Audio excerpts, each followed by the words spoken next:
Balanço geral de tudo, do que está acontecendo nessa carta. A gente precisa saber aí, se familiarizar nesse contexto para a gente iniciar a aula. Existe um homem chamado Paulo, apóstolo Paulo, né? Esse homem tem aí aberto muitas igrejas, tem lutado muito pelo evangelho do Senhor Jesus Cristo, mas, como todos os humanos, ele tem ficado cada dia um pouquinho mais velho. Estão entendendo? E uma das missões dele era também formar quem iria ali vir depois dele, né? Tanto é que o evangelho chegou até a gente por causa disso. Porque um formou um discípulo, que formou outro discípulo, e até chegar na gente, formou nosso bispo, me formou você, para você chegar na tua família e tudo mais. Então, Timóteo é um discípulo, ele está ali se espelhando muito em Paulo, e Paulo tem dado muitas orientações a ele. Orientações de como ele deve ser na igreja, como ele deve olhar o rebanho dele, identificando cada um ali, exortando cada um ali. Então, Timóteo está sendo ali, vamos dizer assim, bem lapidado por Paulo a fazer o bem, pregar o evangelho do Senhor Jesus Cristo e salvar pessoas, pelo nome do Senhor Jesus. Mas, lendo a carta, a gente começa a identificar muitas coisas interessantes. Eu não sei se vocês pescaram algumas coisas que a gente já estudou da carta de Timóteo. Uma delas é que ele foi evangelizado não por Paulo. Timóteo conheceu a Jesus Cristo via... Nosso irmão Sérgio, na penúltima aula, falou, sua avó, né? Sua avó, depois sua mãe Lloyd, vó Lloyd, né? Ou seja, a avó dele introduziu o evangelho na vida dele. Se a gente olhar para a nossa vida, pode ser até que nossa avó, se a gente olhar para nossa avó, foi ela que começou, ou o nosso avô ali colocou o evangelho, plantou a semente do evangelho no nosso coração. Assim aconteceu com Timóteo. E nessa caminhada, Timóteo andou também muito com Paulo, assim, lado a lado nos naufrágios que eles passaram, nas perseguições, e só ali vendo acontecer isso e tal. Então, a gente está agora familiarizado de quem é esse homem chamado Timóteo. A aula de hoje, a gente vai aprender algumas coisas interessantes, aplicáveis à nossa vida, mas principalmente a nós aqui da igreja, tá? A gente vai ver algumas coisas. Lembra quando Paulo falou da questão dos pastores, dos bispos, das mulheres, dos diáconos, cada um que tem que fazer dentro da igreja? Lembra? Agora ele vai falar de uma outra pessoa também muito importante para o corpo, que é... Deixa eu abrir aqui. 1 Timóteo, no capítulo 5. A gente parou no 16, no versículo 16. Agora a gente vai ler o capítulo 5. Que são as viúvas. Aí você fala, Natan, viúva, evangelho? Como assim? Não estou entendendo essa ligação. Tudo bem. Uma das coisas que a gente tem que ter claríssimo na nossa mente é a seguinte. A gente é a igreja, estamos aqui reunidos em prol do reino, em prol do evangelho, em prol de muitas coisas. Amém. Agora, um dos objetivos maior da igreja do Senhor Jesus Cristo aqui na terra, vocês sabiam que é cuidar dos órfãos e das viúvas? Está escrito isso aqui. Entendeu? Então, não adianta a gente querer, abre igreja, faz isso, aquilo, vamos acontecer, cresce e tal, se a gente não está olhando aqui para nossa casa e vendo órfãos e viúvas, aos quais a gente precisa ter um zelo enorme. Estão entendendo? Agora, o que a gente vai ler vai mostrar para a gente um lado ali que a gente, claro, tem que ter sabedoria no lidar com essas pessoas. E a gente vai aprender como que Paulo está ensinando ali Timóteo nisso. Capítulo 5, vamos ler alguns versículos aqui. Não repreendas ao homem idoso, antes exorta-o como pai, aos moços como a irmãos, às mulheres idosas como a mães, a moças como a irmãs com toda a pureza. Só lemos 1 e 2 aqui. E já tem muita coisa interessante. A gente lembra também da última aula que Timóteo era um homem moço. Ele era novo, era um cara novo. Então, geralmente, se a gente olha assim, uma pessoa muito nova está ensinando, a gente pode não dar muito crédito, não tem muita autoridade de falar, não tem experiência, não sabe o que é a vida, nunca passou por isso, etc. A gente dá meio, às vezes, com descrédito. Paulo, sabendo disso, está preparando ele. Tanto é que ele fala, Timóteo, olha só, quando você estiver lá pregando, né, nas sinagogas, nos lugares, você tem a sabedoria de você não exortar uma pessoa idosa, né, um homem idoso, mulheres idosas. Por quê? Ao olhar das outras pessoas, isso pode ser como uma coisa assim, meio sem noção. Ele está lá repreendendo na visão dele, sobre a ótica dele, mas ele não sabe nem o que é. Assim, é a mesma coisa, vamos dizer um exemplo. Eu não tenho filhos. Eu querer exortar só pais e mães aqui. Cuidem dos seus filhos. Com que autoridade que eu estou tendo isso? Pelo contrário, que crédito vocês me dariam por isso? Natan não tem filho, como é que ele sabe o que é a experiência de você viver com pessoas aqui? Não sabe de nada. Uma pessoa solteira e aí exortando um monte de casado aqui. Natan, você não tem autoridade nenhuma, você não sabe o que é o dia a dia do casado, passa por isso, por aquilo. Então vocês de antemão já não me dariam crédito. A mesma coisa, pessoas assim mais experimentadas na vida. Olha, não é assim que se faz, não é assim que é melhor desse jeito. Calma aí. Ok, a gente tem que alertar, tem que cuidar, etc. Mas a experiência está ali nas pessoas. Nesses que já passaram, já viveram. Né? Lembro muito do meu pai e minha mãe contando algumas coisas que passaram na vida deles que eu estava começando a passar. Ou seja, eles me direcionaram, Natan, talvez a melhor escolha seja essa, seja você fazer isso, aquilo. Eu falei, tá bom, meu pai já viveu, sabe como que é esse intervalo de idade que eu vou passar por isso e vou ser orientado por eles. Agora, se fosse o contrário, eu orientar meu pai e minha mãe, olha, vocês devem fazer isso, mas que coisa, não é assim, a história não é assim, estão entendendo? Então, é o que ele fala aqui, mas claro, também com todo amor, né? Ele fala a pessoas idosas, repreenda-os, né? Exorta-os, mas não sob a ótica de uma condenação, mas exorta como se fosse seu pai. Estou falando ali uma pessoa, sei lá, está fazendo várias coisas erradas na igreja, né? Eu estou vendo uma ovelhinha ali, essa ovelhinha um pouco mais experimentada na vida, mas só pisando na bola, né? A forma, o jeito, a maneira que eu vou ali exortar ele vai ser olhando para o meu pai e falando, olha, cara, eu acho que o que você está pensando, entendeu? Como é que você tem visto isso? Como é que você está lidando com isso? Porque não vivi, mas a gente tem observado. Estão entendendo? Então, sabedoria.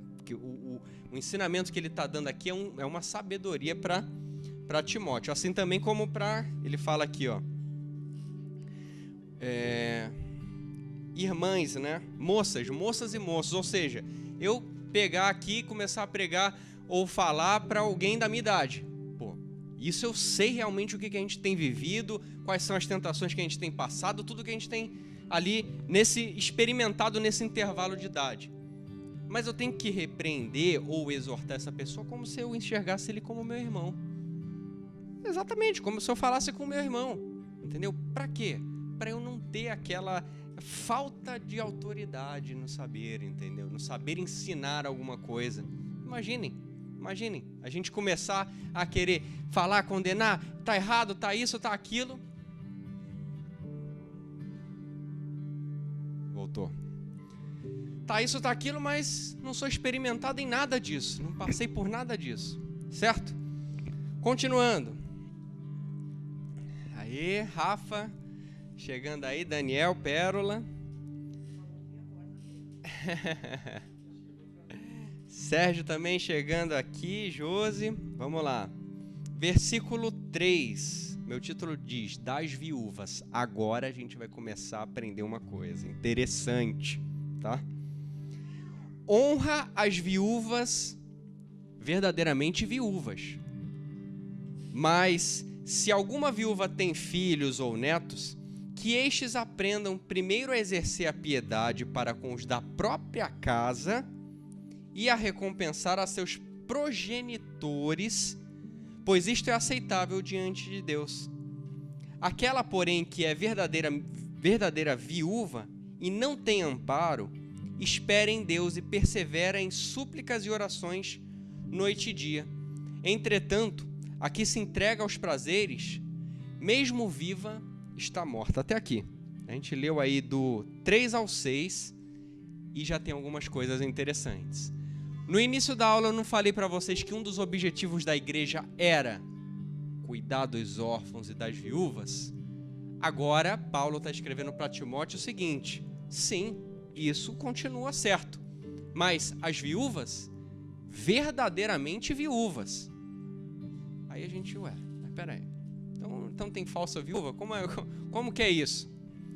O que ele está tentando mostrar é o seguinte: a igreja tem uma responsabilidade com órfãos e viúvas, mas se eles têm suporte, amparo de familiares, de pessoas próximas, que estes façam primeiro e depois a gente. Estão entendendo? Para não criar aí um monte de pessoas que ficam amparadas na igreja e a família que tem que dar esse amor não dá. Então tá, que evangelho que é esse? Que a gente tem que primeiro cuidar dos de casa para depois olhar para cá.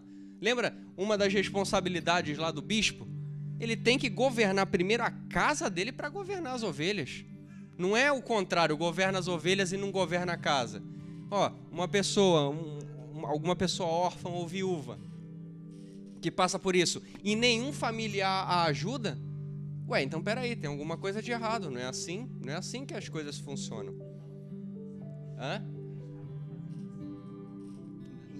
Sim, então.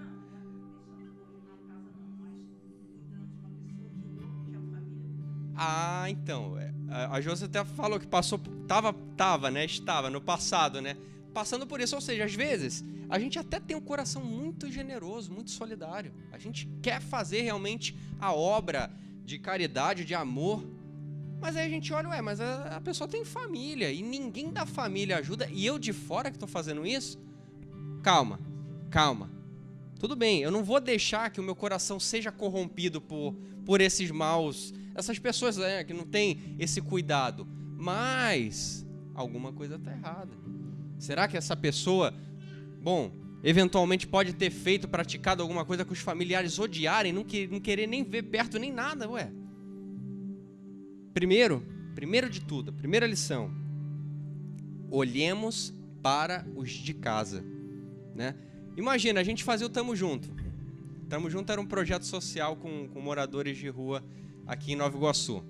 Imagina, toda terça-feira a gente reunia, montava lá as comidas, fazia o mesão lá. Ótimo, alimentavam várias pessoas aí fora, a gente levava o evangelho a elas também.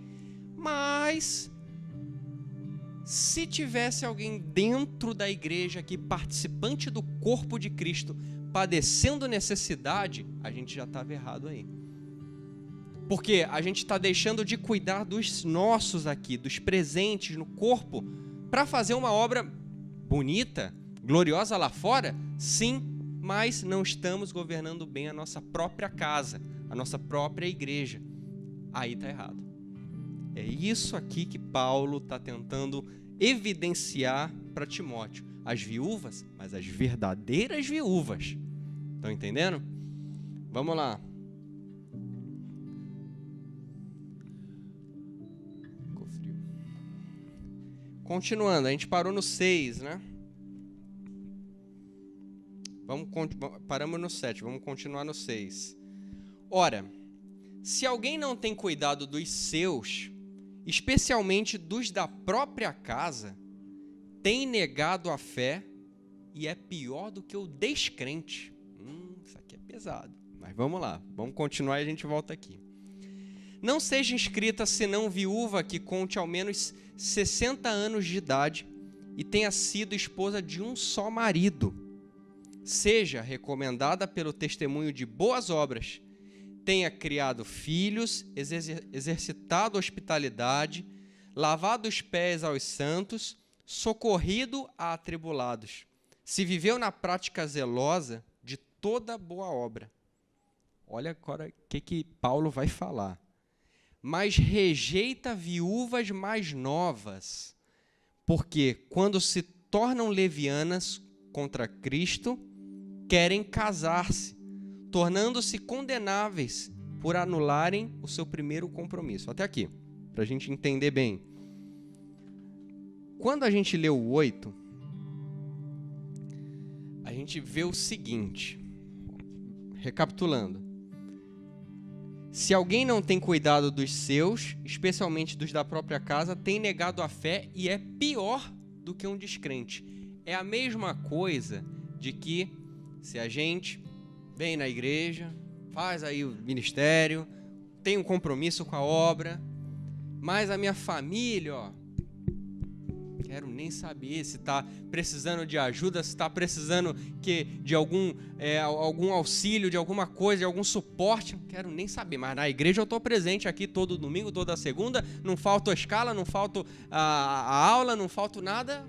Natan, já está errado, tem alguma coisa errada. E vou te dizer, isso é pior até de que se você nunca tivesse entrado numa igreja. O descrente, né? O que não crê. É pior. Porque você sabe, mas você não cumpre. É como se a gente olhasse só para o nosso próprio umbigo, né? Como se a gente olhasse só aqui. Eu estou fazendo a obra. Eu estou aqui. Eu isso. Eu aquilo. Mas e minha família? Aí a salvação é individual. Não é isso? Às vezes a gente fala isso, não é? Que de fato é uma verdade escrita na Bíblia, mas como que fica essa história? Como é que fica? Se a gente já está aprendendo aqui diversas aulas, que a gente tem que governar, tem que cuidar bem de casa, para depois ser um bom exemplo na reunião aqui, na comunidade aqui, é uma autocrítica que a gente se faz. Eu estou fazendo isso? Eu estou realmente ajudando a minha família com todas as bênçãos, tudo que o Senhor tem feito? Tenho. Glória a Deus. Você sobe um level, você subiu aí, deu um passo. Amém. Agora eu vou cuidar também da igreja, porque o Senhor tem me suprido. Estão entendendo? É assim, é um beabá, mas é um beabá que a gente tem que usar muito na prática, na nossa prática cristã de vida. Estão entendendo? Por isso que, em suma, Paulo está ensinando a Timóteo ser um cara equilibrado, porque a gente não vai deixar de fazer a obra do Senhor, não vou também deixar de cuidar da minha família, mas não vou deixar a obra, ou seja, vou procurar um equilíbrio. É até a situação das mulheres que muitas vezes querem estar somente na igreja, fazendo os ministérios, estão certas, mas deixa a casa toda desordenada, deixa lá o marido com fome, deixa a casa toda suja, vai ficar enfurnada dentro da igreja e chega em casa uma briga, uma contenda com família, com o marido, e a família fala, quer ser crente igual aquela dali? Não quero ser não, porque... E acaba sendo um mau exemplo, porque nós temos que fazer as coisas do Senhor, mas nas coisas do Senhor nós temos nosso chamado também, como esposa, como mãe, como tudo. Ou seja, é a sabedoria. Que exemplo você está dando na tua própria casa? Caso, o seu marido ou a sua esposa seja um não cristão, uma pessoa que não crê, um descrente. Que exemplo? Aquela pessoa só vive lá na igreja 24 horas do dia, sobe monte, desce, vai, viaja, faz isso, faz aquilo. É o exemplo de casa. O filho vendo ali. Caramba, realmente, eu estou sendo cuidado? Eu vejo meu pai, eu vejo minha mãe cuidando de todo mundo e eu aqui desamparado. Olha só quantas coisas a gente vê ele fazendo, que bênção, etc e tal, mas e eu, que sou filho, que sou aqui de dentro? Estão entendendo? Então isso serve muito aí pra gente saber, né? Lembra? Timóteo está chegando na igreja de Éfeso e ele está pegando esses problemas aí para, direcionar as ovelhas. Amém? Continuando. Deixa eu ver como estão os comentários.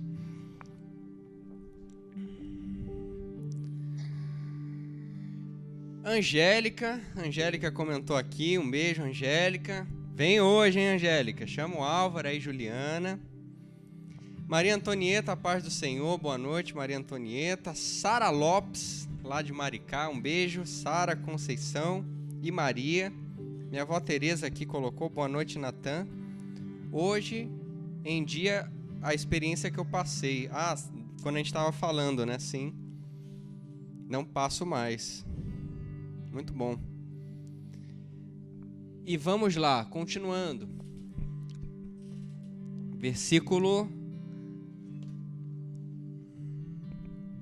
Paramos no versículo 10. Vamos para o 11. Não, a gente falou o 11 também. Vamos para o 12. Tornando-se condenáveis por anularem o seu próprio compromisso. Ok. 13. Além do mais, aprendem também a viver ociosas, andando de casa em casa, e não somente ociosas, mas ainda tagarelas e intrigantes, falando o que não devem. Quero, portanto, que as viúvas mais novas se casem, criem filhos, sejam boas donas de casa e não deem ao adversário ocasião favorável de maledicência, pois, com efeito, já algumas se desviaram seguindo a Satanás.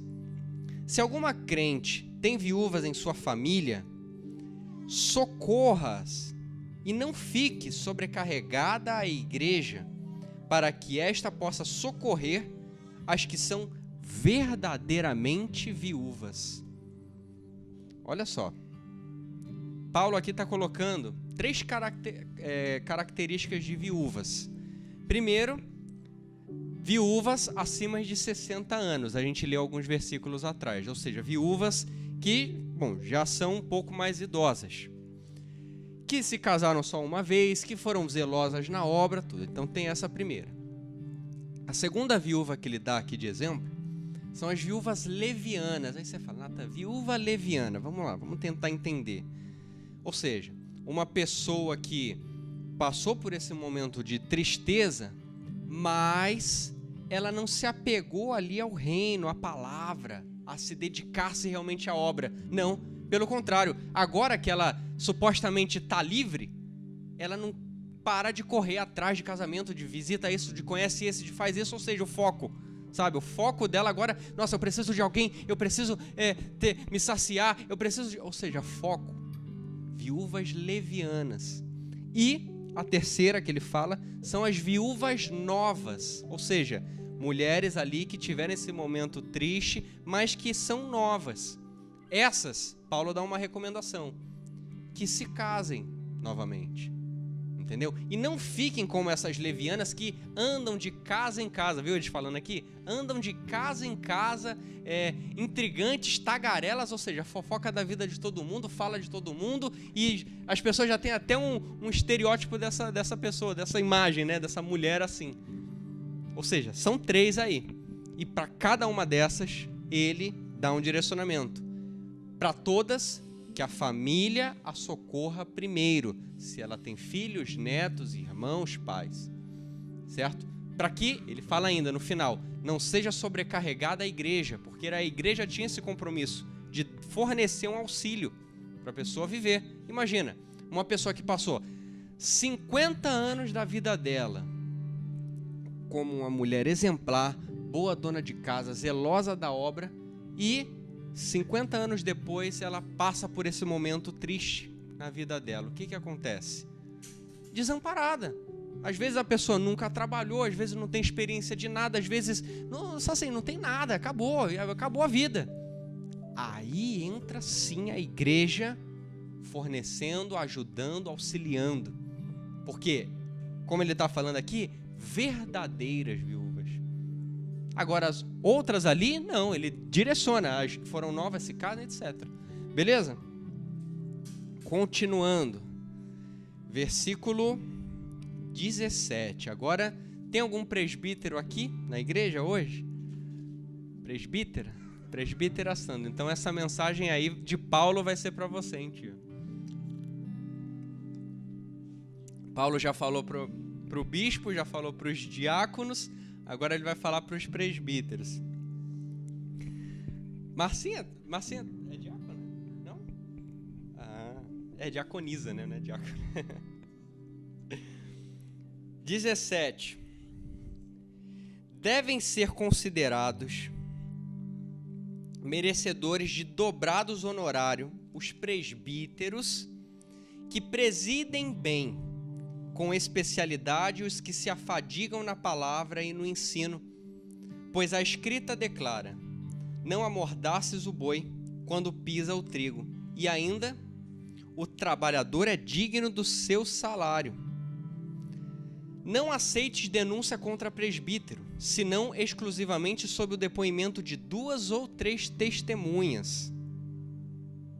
Quanto aos que vivem no pecado, repreenda-os na presença de todos, para que também os demais temam. Até aqui.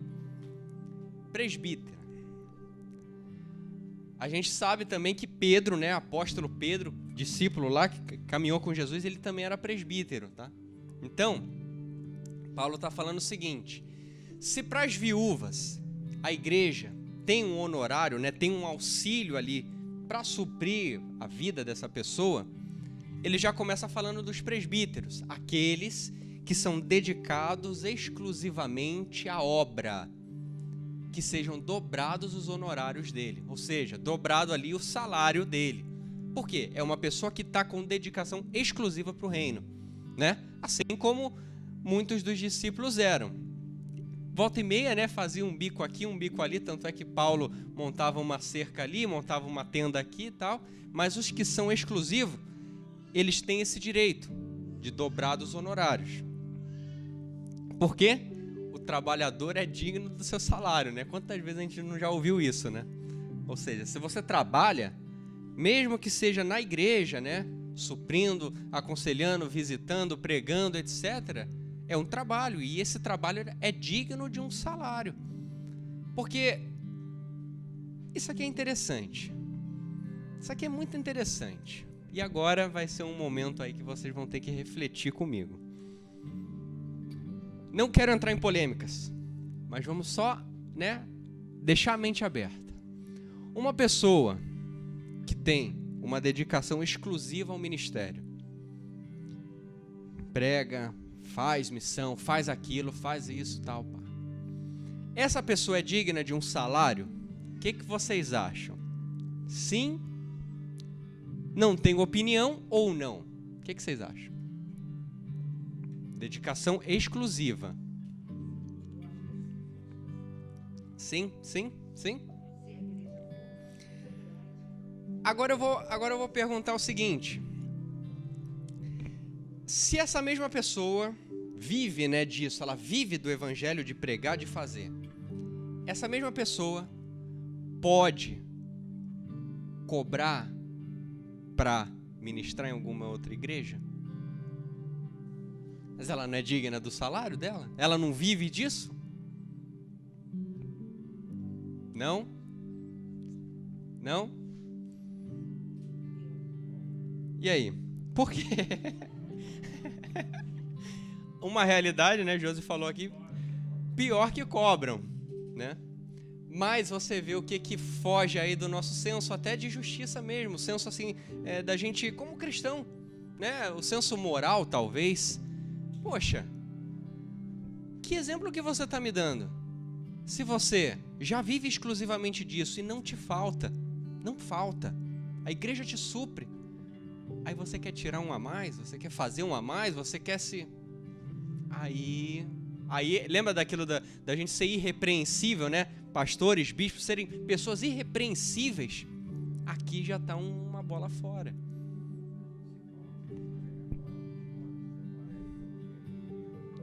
Imagina, meu pai está falando aqui, né? Se Paulo fosse pregar viajando lá, ele cobrasse. Sérgio falou aqui, mercantilismo da fé. Imagina se fosse isso.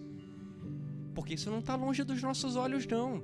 Não está. Principalmente aqui em Nova Iguaçu, Rio de Janeiro, não está longe. Aí você vê, caramba, nossa, Natan, assim, eu estou começando a ter uma sensibilidade muito grande quanto a isso, porque É precioso o reino do Senhor. E a gente não pode ser ou ter esse olhar ganancioso pela obra. Estava falando hoje também com a Marcinha. Caramba, Deus nos deu um dom. Me deu um dom. Deu para cada um de vocês um dom. Ah, Natan, esse dom, eu posso usar ele para o meu sustento, para a minha vida? Posso. Mas quando eu olho para o reino, eu falo, não. Para o reino, não. Para o reino é o que me veio de graça, vai de graça. Né? Ou seja, para o reino não é bem assim. Não é bem assim. Sabe? Então são coisas que a gente tem que começar a ter um olhar à luz da Bíblia, porque a gente acabou de ler aqui que o trabalhador é digno do seu salário, mas ele não é ganancioso, ele não é capitalista, mercantilista, não, ele é um pregador. Ah, mas ele vai viver também na miséria ali? Não, porque não é assim, o evangelho não é assim, o evangelho nosso não é assim. E se a gente vê isso, aí a gente se enquadra naquela questão, a gente tem cuidado realmente da nossa família cristã? Imaginem, né? Como muitas igrejas que eu já vi, a igreja é muito próspera, muito isso, muito aquilo, e o pastor vive numa vida ali apertada de tudo. Tá certo, tá errado? Por que tá assim? Por que é isso? Aonde a gente está errando nisso? Na questão do observar, do olhar. Eu digo pastor, mas pode ser qualquer uma pessoa aqui dentro da igreja. Estão entendendo? Lição: se Deus nos abençoou, que cuidemos de casa. E se Deus nos abençoou muito, que cuidemos da família, da igreja, do corpo de Cristo.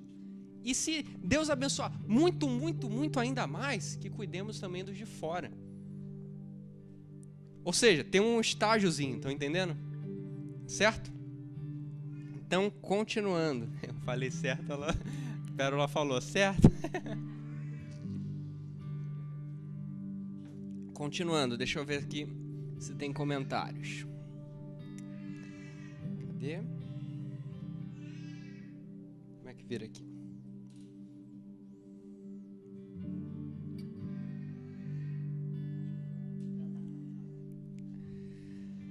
Vamos lá. Pastora Cintia, importante ter sabedoria e equilíbrio para ser exemplo, bons em todo lugar, sim. Meu avô Paulinho, sim, pois é um professor da obra de Cristo e como dedica parte de seu tempo é digno de remuneração. Ah, sim, da questão do trabalho ser... como é? O trabalhador ser digno do seu salário, sim. Infelizmente, muitos só têm esse foco, só visam financeiro. Exploram as igrejas cobrando e caro, cobrando, e não é só cobrar não, cobrando e caro, vão louvar ou levar a palavra. Sim. Pagamento adiantado, à vista, né, tudo. Como é que pode? Né? Na nossa época, né, época de ouro, os missionários iam, tanto pastor que for, e a igreja, movida pelo Espírito Santo, levantava uma oferta e abençoava o pastor. Às vezes muito, às vezes pouco. E eu até algumas vezes fui abençoado das pessoas chegarem, mas eu falo, amém, glória a Deus, a igreja vai ficar com essa oferta, vai ser bênção. Sim. É a questão da gente ir cobrando ou da gente simplesmente ir. Bom, Deus sabe do futuro. E uma coisa eu tenho certeza, não irá nos faltar. Diga.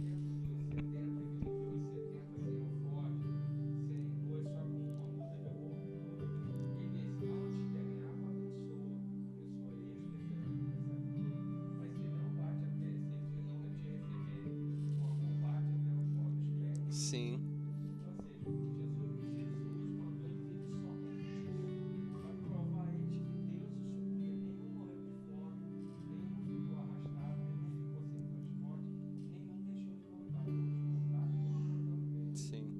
É o exemplo. Meu pai falou aqui de Jesus quando enviou os 70 com uma só peça de roupa, justamente para eles saberem e entenderem que quem os supre é o Senhor.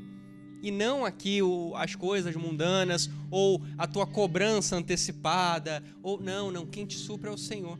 E, obviamente, eles foram e não faltou absolutamente nada. Mas a gente tem que ter um cuidado, isso aí serve para todos, que são as facilidades, ou melhor dizendo, a ganância. A ganância da gente ou ver muita prosperidade, ou tá ali tendencioso eu acho que eu vou ir porque eu acho que vão me abençoar, eu vou fazer porque eu acho que...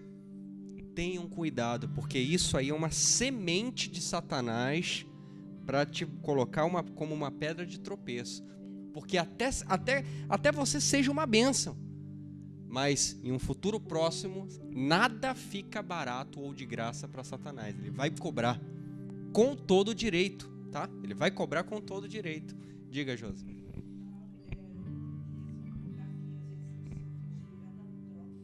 Sim, a troca, exatamente.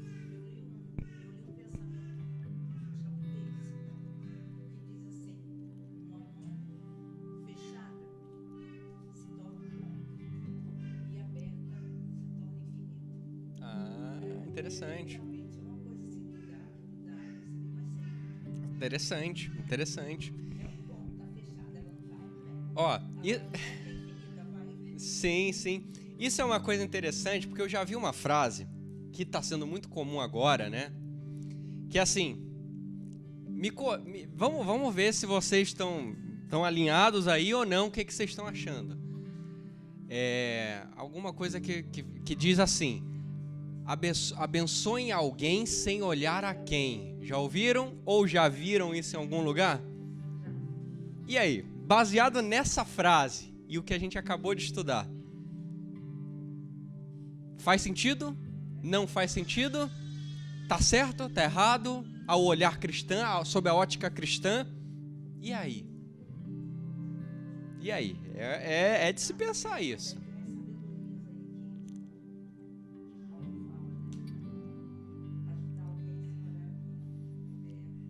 Ajudar alguém sem olhar quem? É isso.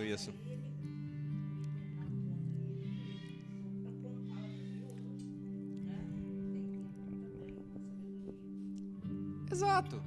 Assim, o ajudar não é uma coisa ruim. A gente só tem que ter a sabedoria de fazer a luz cristã, a luz de Jesus. Ou vocês acham que Jesus era uma pessoa que saía para qualquer lugar para fazer qualquer isso, para quem ele falasse, pregasse ali, aceitasse Jesus? Não. Ele tinha objetivos. Ele tinha ali almas sedentas que ele queria para ele. Não era uma coisa, eu estou falando do evangelho aqui. Quem quer aceitar, amém. Quem não quer, amém. Não. Ele ia com foco, sabendo de cada um. Por isso que o ajudar não é ruim, mas a luz cristã, eu tenho que ajudar. Primeiro a minha família, depois o corpo de Cristo e assim outras pessoas, próximos, amigos, etc. A luz cristã, a gente acabou de estudar isso. Estão entendendo? Por isso que tem muitas coisas que são bonitas até de ser faladas, serem ditas, mas condizente ao que a gente aprende, é discutível. Não vou falar que está errado, é discutível. A gente vai abrir uma discussão aqui, porque, bom, faz sentido, não faz? Certo? Continuando. Vamos lá. Vai dar um tempo certinho. Versículo 21. Tá. Vamos para o 20, que eu vou ainda falar uma coisa do 20. Quanto aos que vivem no pecado, repreende-os na presença de todos, para que também os demais temam. Isso aqui, repreender publicamente, isso aqui é muito discutível, hein? Mas vamos lá. Conjuro-te perante Deus e Cristo Jesus e os anjos eleitos, que guardes esses conselhos sem prevença, nada fazendo com parcialidade. A ninguém imponhas precipitadamente as mãos. Não te tornes cúmplice de pecados de outrem. Conserva-te a ti mesmo puro. Não continues a beber somente água, usa um pouco de vinho. Paulo mandando Timóteo tomar vinho? Usa um pouco de vinho, por causa do teu estômago e das tuas frequentes enfermidades. Os pecados de alguns homens são notórios e levam a juízo, ao passo que o de outros só mais tarde se manifestam. Nada do que está oculto que não venha a ser revelado. Da mesma sorte também as boas obras antecipadamente se evidenciam e quando assim não seja, não podem ocultar-se. Aqui tem muitas coisas interessantes. Primeiro a gente já descobre que Timóteo tinha uma dorzinha de barriga, né, no estômago, né? Tanto é que Paulo fala, Timóteo, ó, não quero que você só fique tomando água aí, porque eu vi quando você estava comigo, você bebe muita água e tal. Toma um pouquinho de vinho aí para dar um equilíbrio, alguma coisa, né? Perguntei até mais cedo para Ingrid se tem alguma questão nutricional quanto à recomendação de vinho numa dieta. Se ele afeta alguma coisa ou melhora alguma coisa. Por experiência, uma pessoa de seus quase 90 anos falou que um segredo da vida é sempre ela tomar todos os dias 2 dedos de vinho. E ela, 90 anos, levanta, pula, corre, faz tudo. Eu falei, caramba! E agora eu estou vendo Paulo falar isso, né, recomendando vinho para Timóteo. Ah, mas a gente são cristãos. Vinho tinto, isso. Vinho tinto, isso. Ou seja, depois nossa nutricionista ali pode até fazer uma pesquisa disso, né? Sobre essa dieta da questão do vinho, né? Porque quando a gente fala, nós somos cristãos, toma vinho? É certo tomar vinho? Lembra? Tomar vinho moderadamente. A gente não vai se embebedar no vinho, não vai ser motivo de mau exemplo perante o meu irmão. Se para meu irmão aqui isso é abominável, para que eu vou tomar? Para que eu vou fazer? Para que eu vou escandalizar dessa forma? Não faço. Isso não me domina, eu domino isso, então não vou fazer, não quero. Não vou, não tomo. Ou se tomo esses 2 dedinhos para me fazer algum bem aqui no meu corpo. Mas a gente tem que ter essa consciência, certo? O doce da uva pode ser, né? Aí fica uma tarefinha de casa, próxima aula, hein? E aqui algumas outras coisas, né? Já descobrimos isso de Timóteo. E ele fala, frequentes enfermidades. Meu Deus do céu. Uma pergunta, e isso pra gente fechar, né? Deixa eu ver aqui o horário. Como é que esses homens, né, de Deus, abençoados, capacitados, né, discípulos aí, padeciam enfermidades? Eles não curavam-se a si mesmo? Poxa, quantas vezes a gente já não viu lá Pedro, os discípulos curando enfermos, a sombra dele passava, curava. E esses homens aí, né, referência aqui na Bíblia pra gente, eles não se curavam?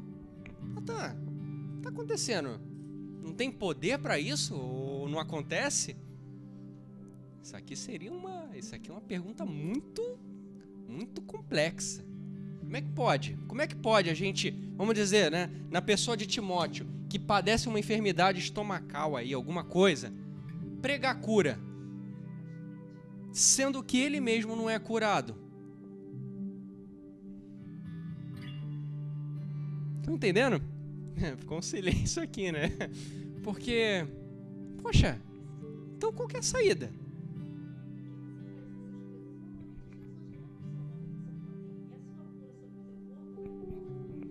Sobre o teu corpo vai vir quando Deus quiser, permitir ou não, ou você vai ficar com ela até o fim, vai ser a tua cruz que tu vai carregar. Porém, você tem autoridade no nome de Cristo para expulsar as enfermidades.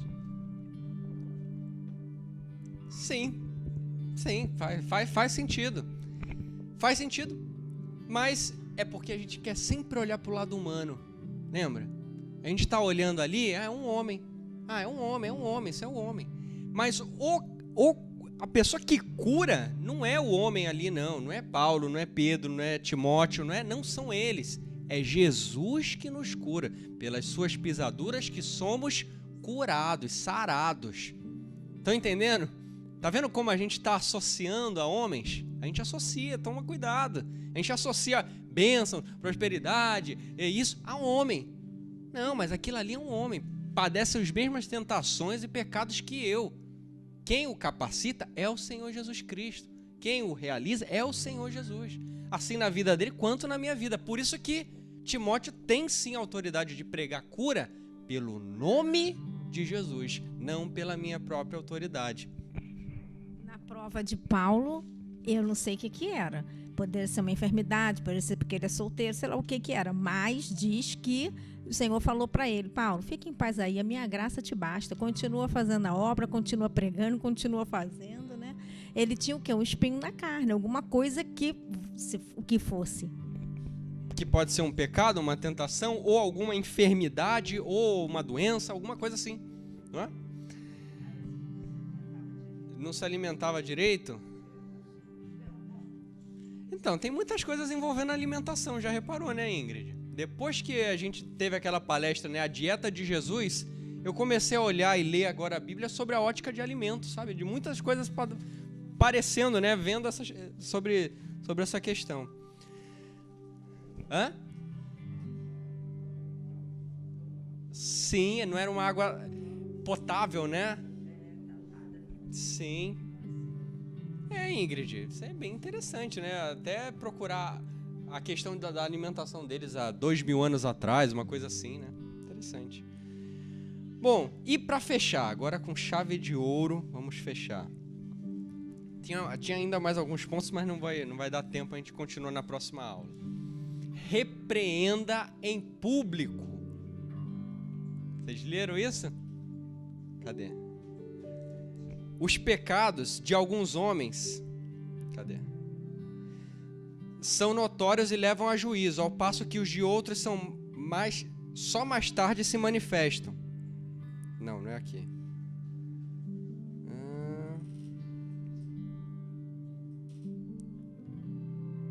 Cadê?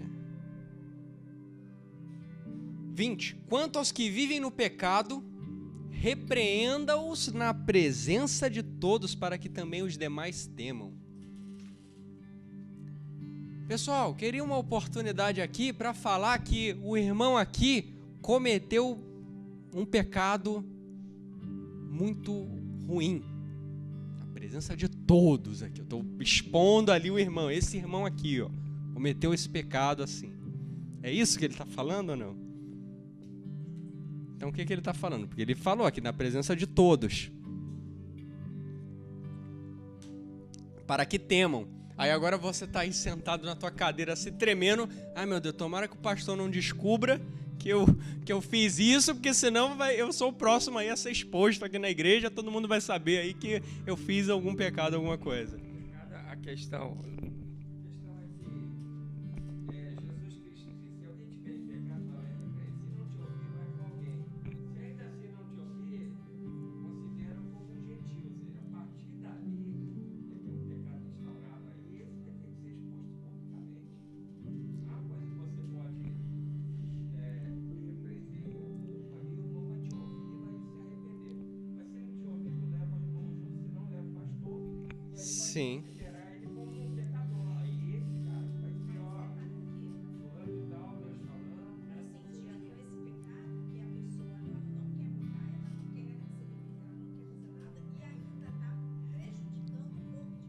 É o joio no meio do trigo.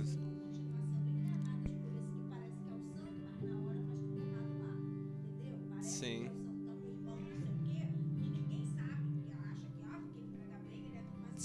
Aparência, né?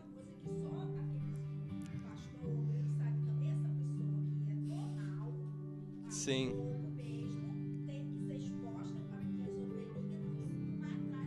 Sim. Ou seja, é o que meu pai falou aqui. Jesus já tinha dado essa orientação antes, não é Paulo que está inventando isso não. Tente uma vez, leve uma testemunha, sob o depoimento de 2 testemunhas, faça isso, tente tudo. E se essa pessoa ainda assim não se posicionar, não tomar um norte na vida dela, aí existe esse fato. Mas Jesus lá atrás já falava, o considera como gentil, o considera como fora do corpo, não pertence mais ao corpo. Estão entendendo? Isso daria uma aula gigante, pra gente pontuar cada detalhe desse, né? mas Paulo já de antemão está falando aos presbíteros, ele ainda fala para finalizar com Timóteo: não imponhas a mão precipitadamente, para que você, ao impor, e essa pessoa venha a ser algum presbítero, uma pessoa de responsabilidade na igreja, caia em pecado e escandalize todo o rebanho. Então, não seja na afobação: vou ungir pastor, vou ungir bispo, vou ungir diácono, não, missionário, etc. Não se precipite, para que isso não seja uma pedra de tropeço para outros. Não sou eu que digo, Paulo que está falando aqui a Timóteo. Amém?